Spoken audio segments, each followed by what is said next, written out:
All right, good morning. Hey, good morning, Kanye. So, 2 days ago, I graduated from school. This is kind of my job now, which is exciting, but that means I got to get on a little bit better of a schedule, so I'm trying to wake up a little bit earlier. It's currently 7 a.m. We're gonna go make some food, probably some cereal. It's what I like to eat in the morning, so let's go.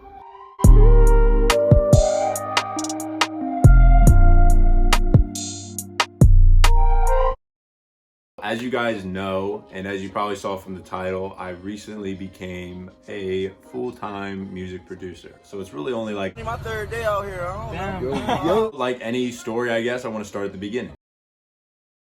So I want to turn the clocks back 3 years. So I was a freshman in college. I went to college. My major was journalism and media communications, and I really went to college to play basketball. So basketball consumed a lot of my time. That's what I was going to school for the most part. That's what I was most passionate about at that time. This man was a bona fide scrub. He can't play. I also kind of had this love for music. I play the piano a little bit, kind of like trying to start to make beats, but I was very, very bad at it, which everybody is when they just start. No one just picks something up and is great at it when they just start. So since my beats were horrible, and I mean bad, I didn't really tell anybody that I make music, but I kind of got to this point where I was like, I'm making something that is acceptable, I guess, but I was like, no one's ever gonna hear my stuff if I don't put it anywhere. So then I finally decided, I'm like, all right, Instagram. I'm gonna start an Instagram page. I'm gonna put my videos up there. And at first I would put videos out and I would just have like 2 letters over a picture. It would say BB for beautiful beats. It wouldn't get a whole lot of views. So I was like, all right, how can I go find more people? And this is a tip that I think you guys have probably heard before, but when I was in those early grind stages of Instagram,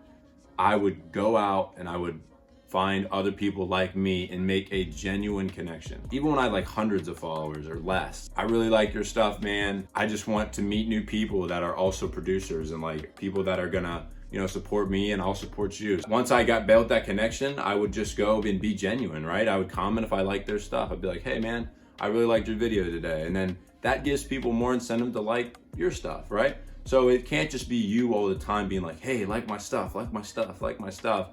I was, from the start, very conscious of that. Like, I didn't want to be that guy. And I got to a point where I was like, my content is terrible. I had the realization very early, and I'm happy I did. Nobody wants to sit and look at a picture with music playing behind it. So I started putting myself in videos, and this is kind of where like my page went from like nothing to something. So I would wake up every morning around 8 a.m. because I had to go, I worked 2 other jobs. I worked at a pool and I was a pizza delivery guy. So I'd wake up before my shift at the pool and I would make a beat and film it and put out like a 30-second video of me playing the melody or doing anything people could watch. Once I started doing that, I started using like hashtags and like, building that community up, my videos started to get pushed out to some more people. And so I worked up that like first summer when I was still working 2 jobs, about 3,000 to 4,000 followers. And this is one of those big mistakes that you guys do not want to make. I went back to school, right? I was in class, I was playing basketball, and I stopped posting. The worst thing you can do if you are trying to grow on social media, you're trying to do anything online, is to stop posting. Because if you stop posting, people will stop watching and people will stop caring. So I lost about like half a thousand followers. I was like, not devastated, but I was upset. I was like, God, like I just ruined everything I had going. And then the next summer I came back, my videos weren't getting as many views. But what kind of solved all that was putting out more content. At the end of the day, guys, just be relentless with what you put out.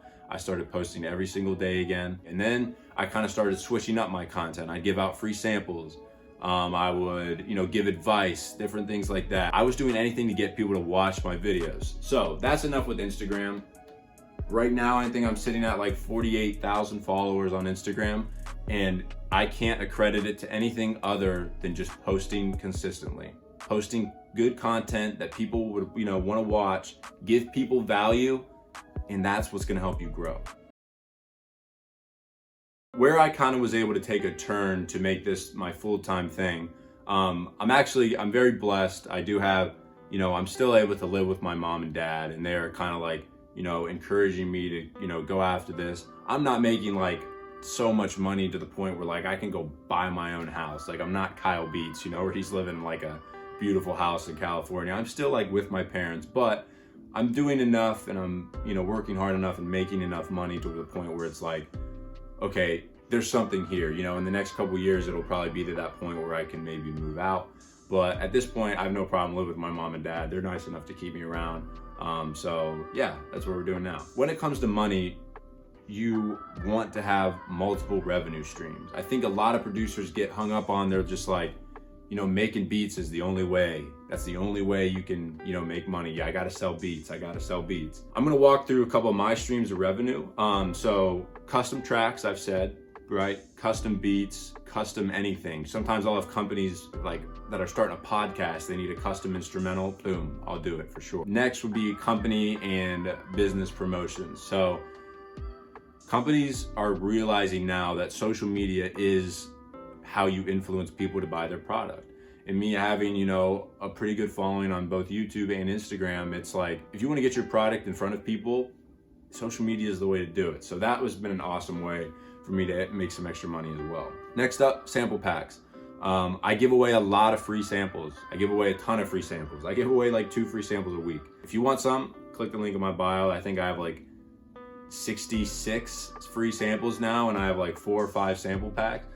So be sure to go check those out. They're free, why not? And then like I said, beat sales, like, I'll get a couple beat sales here and there for when I post a video on Instagram and maybe someone wants to buy it. Something that I'm also gonna start doing is consultations. So helping people, right? Maybe doing like a Zoom call for an hour, things like that. That's another revenue stream. For my streams on Spotify, Apple Music, I get paid for that. And then ultimately YouTube, I very soon, maybe tomorrow, I'm gonna be able to start getting paid with YouTube, AdSense, right? Every time someone views my video on YouTube, I get paid. And then lastly, some merchandise. This isn't officially out yet, but I am gonna start doing some merch stuff. If people want, they can buy that as well. All right, so I wanna break all of this down. If I had to give 3 pieces of advice, 3 things that helped me get to where I am now and being able to do this full time, I would say this. The first one is being consistent. If you are not consistent, you just can't build any momentum. And a lot of what social media and building a business and building a brand is momentum. Keeping people engaged, keeping people watching, always working on those relationships with your customers, your fans, and things like that. That is what builds a business and builds a brand, is being consistent. The second thing, and this might be the biggest thing, you have to prioritize who you want to be and who you are trying to be and what you want to do over a lot of other things. I don't party, I don't drink, I don't smoke. I don't care if you do. Sure, go have fun. There was a lot of times I'd be at college and I wouldn't have a video. I'd be at a party and I'd leave at like 9:00 p.m. or 10 o'clock, go to the studio, make a video just so I had something to put out tomorrow.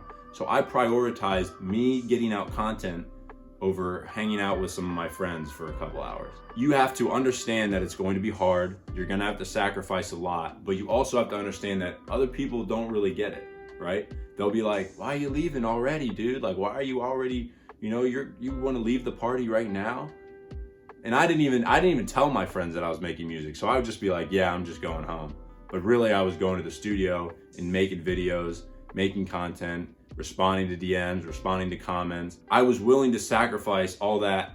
I call it BS, but I don't care if you go to a party and have fun, but for me, it just wasn't for me. Somebody else is going to be putting out a video that day. That's how I think about it, man. Like, if I don't post one day, somebody else will, and someone's gonna watch their video instead of mine, or someone's gonna buy their beat instead of mine. That's how I look at it. I'm just trying to be way more consistent and put out way more content than anybody else. All right, last thing is, how do you handle adversity?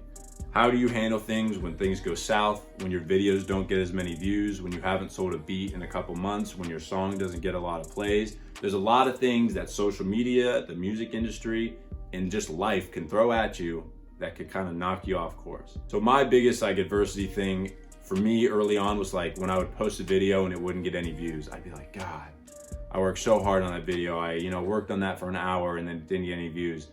I've literally gotten to the point now, guys, where I'm like, I don't even Sure, I'll look at a video to see how it did, but it does not. I do not let it affect my mood at all.